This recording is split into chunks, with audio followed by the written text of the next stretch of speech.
dopo vi lascio la parola al dottor Pavan che ha preparato un documento veloce che leggerà. A noi continua a dar molto, ma molto fastidio l'atteggiamento che al ballottaggio per il signor Tabaro si scatena il mercato delle vacche grasse. Mentre dice legge, anche se dura legge, nella sentenza che ha stabilito la maggioranza e minoranza a loro e viceversa l'elezione del sindaco, che per inciso non è vero che la gente ha scelto il cambiamento per 13 voti, la gente ha scelto che lui non faccia il sindaco di Portogruaro per molti più di 13 voti, questo è un dato inconfutabile. Il resto dopo ci possiamo, in attesa delle sentenze, anche fare delle valutazioni ben precise. Ed è anche abbastanza, secondo me, da persone che si sono qualificate come responsabili, dire che il commissario per Portogruaro sarebbe addirittura una manna venuta dal cielo. È bene allora che qualcuno si assume queste responsabilità. Da parte nostra il mercato delle vacche non c'è mai stato, perché se la legge è legge, dura legge, come ha detto qualcuno, c'è un primo turno, ci presentano più candidati, c'è un ballottaggio in cui i candidati si ritengono opportuno, ci sono più o meno gli apparentamenti. Sfortuna per lui ha voluto che noi con lui non avevamo poco o nulla da dire, ci siamo apparentati con gli altri e da quel momento si è scatenato il mercato delle vacche. Lo diciamo una volta per tutti che noi abbiamo guardato i contenuti programmatici e non certamente posizioni di potere o quant'altro. Lascio la parola al nostro addetto stampa, al dottor Pavan. Ecco, una volta per tutte ci auguriamo sia l'ultima e desideriamo chiarire e soprattutto continuare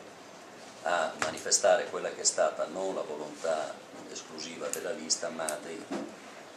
quel numero di cittadini che consideriamo comunque importante, che ci ha dato fiducia e ci ha chiesto di lavorare. L'impegno preso nei confronti dei cittadini da parte della lista civica Città dell'Emene è stato sempre chiaro ed inequivocabile. Il nostro essere lista civica non portava alcuna preclusione ideologica e politica nell'appoggiare uno dei due schieramenti, ma avrebbe basato il confronto sulla consistenza e condivisioni dei programmi, delle persone, e visto che sentiamo sempre parlare del nuovo, e dell'esistenza di un ampio progetto formativo per preparare e qualificare nuove figure di alto profilo morale e professionale, quali futuri amministratori. Siamo veramente ormai annoiati di sentir ripetere dal signor Tabaro che il nostro apparentamento è stato frutto di una strategia che lui definisce mercato delle vacche, perché in questo modo non solo sta offendendo intimamente chi ha deciso di mettersi a disposizione della società civile per contribuire alla crescita socio-economica della propria comunità, ma anche la maggioranza degli elettori che con la loro scelta hanno dato fiducia al sindaco Antonio Bertoncelli, alla sua coalizione e al suo programma, e hanno bocciato uomini e progetti del centro-destra perché i primi oramai da troppo tempo presenti nel panorama politico locale, anche migrando da un partito ad un altro e soprattutto da uno schieramento ad un altro, che se fosse il signor Tabaro come lo dovrei definire? Un mercato delle vacche preventivo? È evidente che insomma la musica non è cambiata. E comunque di nuovo non portano assolutamente nulla. I secondi non ce ne sono, e qui parliamo di programmi, o meglio ne abbiamo individuato uno solo, chiedo scusa, ne abbiamo individuato uno solo, che era quello solo esclusivamente di prendere possesso di Portogruaro. Le dichiarazioni sono inequivocabili, da parte anche di rappresentanti politici che non calpestano il suolo di Portogruaro ma che vengono da fuori, che hanno affermato che Portogruaro era uno dei pochi territori che mancava nel loro scacchiere nell'acquisizione del potere nella regione Veneto e nel territorio del nord-est. Quindi veniamo un po' a parlare di quello che è stato l'esito. La decisione della Commissione elettorale disattende quella che è stata la vera volontà dei cittadini di Portogruaro,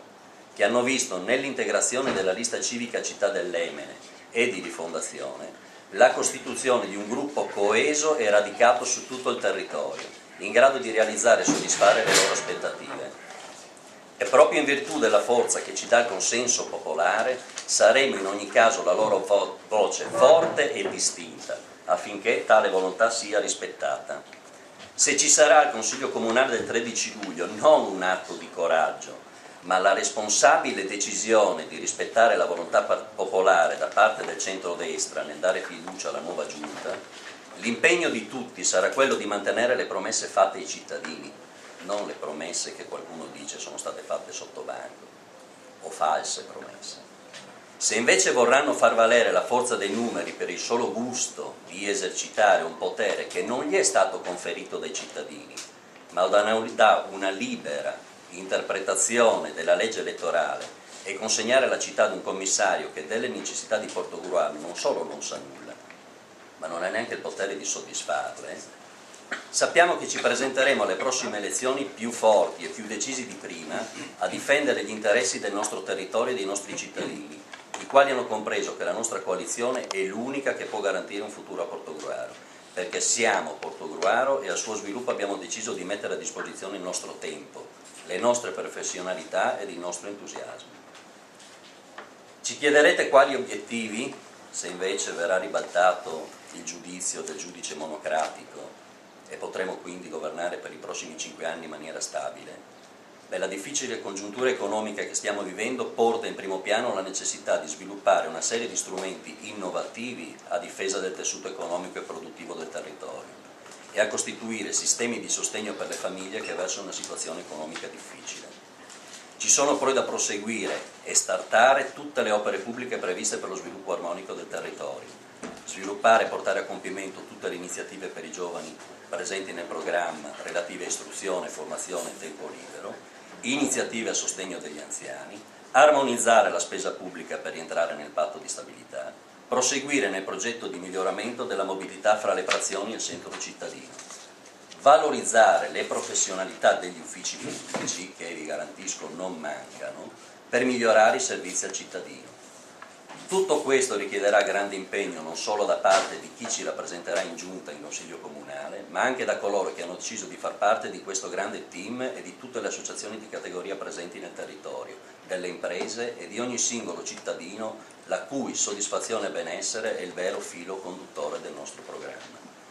Pertanto dichiariamo ancora una volta con forza che come lista civica Città dell'Emene rimaniamo fermamente convinti che la scelta fatta dagli elettori in sede di ballottaggio era non solo l'unica possibile, ma è l'unica speranza perché Portogruaro sopravviva. Grazie.